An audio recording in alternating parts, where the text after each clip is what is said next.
আসসালামু আলাইকুম প্রিয় শিক্ষার্থীরা, 26শে মে থেকে আমাদের কলেজ ভর্তি আবেদনটা শুরু হয়ে যাচ্ছে এবং এই আবেদনের প্রত্যেকটা প্রসেসে তোমাকে টাকা ওয়েস্ট করতে হবে। তুমি যদি টাকা ওয়েস্ট না করো, যে প্রসেসে তুমি টাকা দিবে না ওই প্রসেসে তুমি আটকে যাবে, পরবর্তী ধাপে কিন্তু যেতে পারবে না। অর্থাৎ কলেজ ভর্তির প্রত্যেকটা ধাপে তোমাকে কিছু টাকা খরচ করতে হবে এবং পর্যায়ক্রমে দেখা যায় সবগুলো টাকা মিলে প্রায় তোমার যদি নর্মাল কোনো কলেজে তুমি ভর্তি হতে চাও সেক্ষেত্রে তোমার 3 থেকে 4 হাজার টাকা খরচ হবে। জেলা পর্যায়ে কলেজে ভর্তি হতে গেলে সেখানে 5 থেকে 6 হাজার টাকা খরচ হবে। বিভাগীয় পর্যায়ে ভর্তি হতে গেলে সেখানে 8 থেকে 10 হাজার টাকা খরচ হবে। অর্থাৎ টোটাল খরচগুলো মিলে অনেকের ফ্যামিলিতে এই ধরনের প্রবলেম আছে যারা আসলে এই খরচটা একই সাথে ক্যারি করতে পারবে না।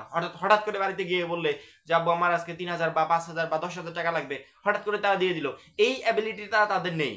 এই জন্য আজকের এই ভিডিওটা তোমার দেখা প্রয়োজন এবং এই ভিডিওটা শেষে ফ্যামিলিকে, বাসায় যে গার্ডিয়ান বাবা মা বা অন্যান্য কেউ তাকে জানিয়ে রাখবে অমুক তারিখে আমার এত টাকার প্রয়োজন হবে, এই টাকাগুলো অমুক তারিখের আগে একটু ম্যানেজ করে রাখবেন। প্রথমত কলেজ ভর্তির জন্য আমাদেরকে 3টা ধাপে টাকা দিতে হয়। 3টা ধাপ, 1 2 3, 3টা ধাপে টাকা দিতে হয়।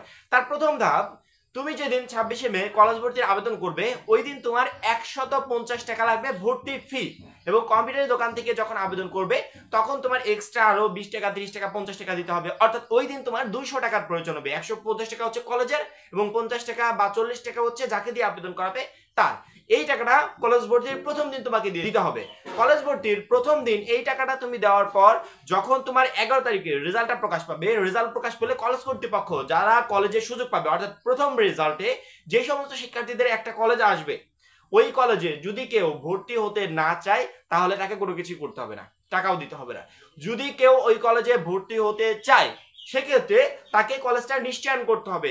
এখন নিশ্চয়ন কিভাবে করে, নিশ্চয়ন করার প্রসেসটা কিন্তু আমরা যখন নিশ্চয়ন শুরু হবে তার 1 দিন বা 2 দিন আগে দেখিয়ে দিব। অর্থাৎ তোমাদেরকে কোনো কিছু টেনশন করতে হবে না, যখন যে ভিডিও প্রয়োজন আমরাই দিয়ে দেবো। ওই দিন তোমাদেরকে কলেজ নিশ্চয়ন করতে হবে। 385 টাকা প্লাস এরকম সামথিং কিছু একটা হবে, 385 টাকা হতে পারে বা 385 টাকা প্লাস হতে পারে। অর্থাৎ 400 টাকা না, 400 টাকার আগে 385 টাকা প্লাস। যাই হোক, নিশ্চয়ন করো 385 দিয়ে বা না করো সেখানে তোমার 400 টাকা খরচ হচ্ছে, কারণ যাকে দিয়ে তুমি নিশ্চয়ন করাবে তাকে তোমাকে 10 টাকা বা 5 টাকা বা 15 টাকা এক্সট্রা একটা চার্জ দিতে হচ্ছে। সেক্ষেত্রে 400 টাকা তোমার ওই দিন খরচ হয়ে যাবে। কলেজের 385 বা 385 সামথিং এবং উপরে যে এক্সট্রা টাকাগুলো থাকে এগুলো যাকে দিয়ে নিশ্চয়ন করাবে তাকে দিতে হবে। এই নিশ্চয়ন ফিটা ওই দিন প্রয়োজন হবে। মনে করো প্রথম দিন যেদিন আবেদন করলে সেদিন হচ্ছে 200 টাকা, যেদিন তুমি নিশ্চয়ন করবে ওই দিন হচ্ছে 400 টাকা। এবার আসি, নিশ্চয়ন করা হয়ে গেলে একটা কলেজ তুমি নিশ্চয়ন করলে মানে কি, তুমি ওই কলেজটাকে কনফার্ম করলে কলেজ কর্তৃপক্ষ তোমার কাছে জানতে চাচ্ছে যে তুমি যদি এই কলেজে পড়াশোনা করতে চাও তাহলে এই কলেজটাকে তোমাকে কনফার্ম করতে হবে। কনফার্ম কিভাবে করবে, যারা টাকা পাঠাবে তাদের জন্য কলেজটা কনফার্ম হয়ে যাবে, ওই সিটটা কনফার্ম হয়ে যাবে। তুমি যদি টাকা সেন্ড না করো কলেজ কর্তৃপক্ষ বুঝে যাবে যে তুমি এই কলেজে পড়তে চাচ্ছ না, তখন ওই সিটটা অন্য কাউকে দিয়ে দিবে। এই জন্য তোমাকে নিশ্চয়ন করতে হবে। নির্দিষ্ট সময়ে নিশ্চয়ন করলে ওই কলেজের সিটটা তোমার জন্য বরাদ্দ হয়ে থাকবে। যখন চূড়ান্তভাবে ভর্তি হবে তার পরবর্তীতে যখন 30শে জুলাই, আই থিঙ্ক 30শে জুলাই থেকে তোমাদের ক্লাসটা শুরু হবে, 30শে জুলাই থেকে তোমরা জাস্ট গিয়ে ক্লাসটা করে দিতে পারবে।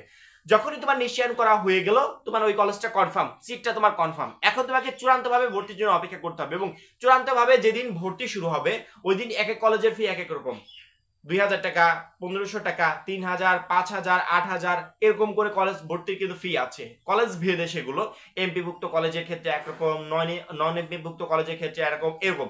এই বিষয়ে কিন্তু শিক্ষা বোর্ড লিস্টও কিন্তু প্রকাশ করেছে যে এমপিভুক্ত যে সমস্ত কলেজ আছে উপজেলা পর্যায়ে, বিভাগীয় পর্যায়ে, জেলা পর্যায়ে, মফস্বল এলাকা, এই ধরনের যে কলেজগুলো আছে সেগুলোতে কত ফি লাগবে এবং যেগুলো এমপিভুক্ত সেগুলোতে কত ফি লাগবে, টোটাল A to Z তথ্য কিন্তু তারা দিয়ে দিয়েছে। আমরা একটু নোটিশ থেকে দেখে দিব যে চূড়ান্ত ভর্তি হতে কোন কলেজে কত টাকা আসলে ফি প্রয়োজন। যে সমস্ত কলেজ এমপিভুক্ত সেই সমস্ত কলেজ চার্জ ও ফি তাদের হচ্ছে ঢাকা মেট্রোপলিটন এলাকার যদি কোনো কলেজে বাংলা ভার্সনে কোনো কলেজে কেউ ভর্তি হতে চায় তাহলে তাকে 5,000 টাকা দিতে হবে, ইংরেজি ভার্সন 5,000 টাকা।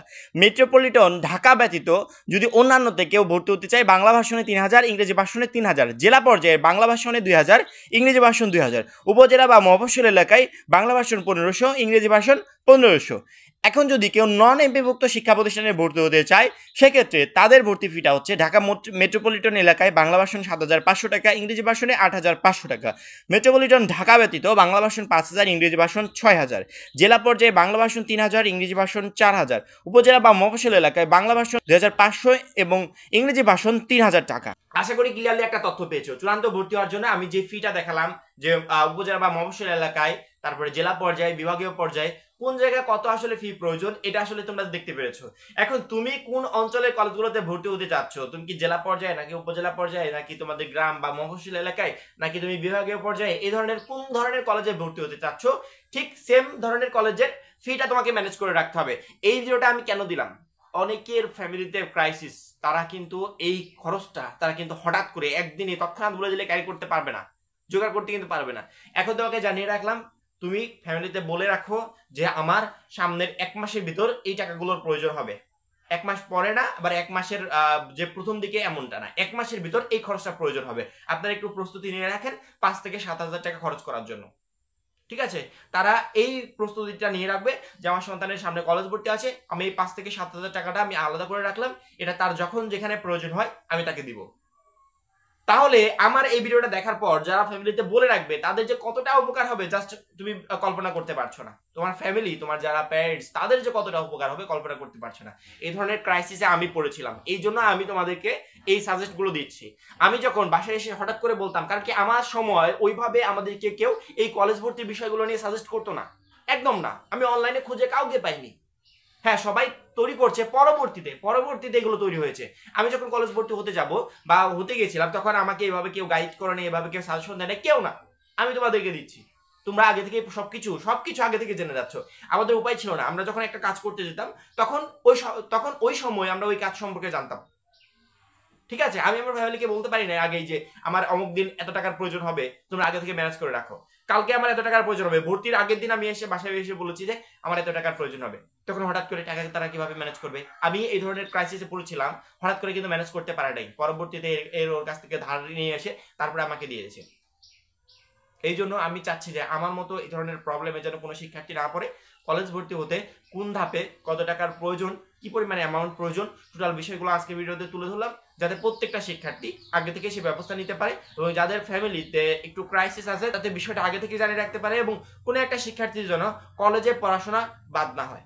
ঠিক আছে, অবশ্যই গুরুত্বপূর্ণ একটা ভিডিও ছিল কলেজ ভর্তি সম্পর্কে। সবসময় এরকম গুরুত্বপূর্ণ ভিডিওর জন্য আমাদের চ্যানেলটা সাবস্ক্রাইব করে পাশে বেল আইকনটাতে ক্লিক করে রাখবে। সবাই ভালো থাকবে, সুস্থ থাকবে, খোদা হাফেজ।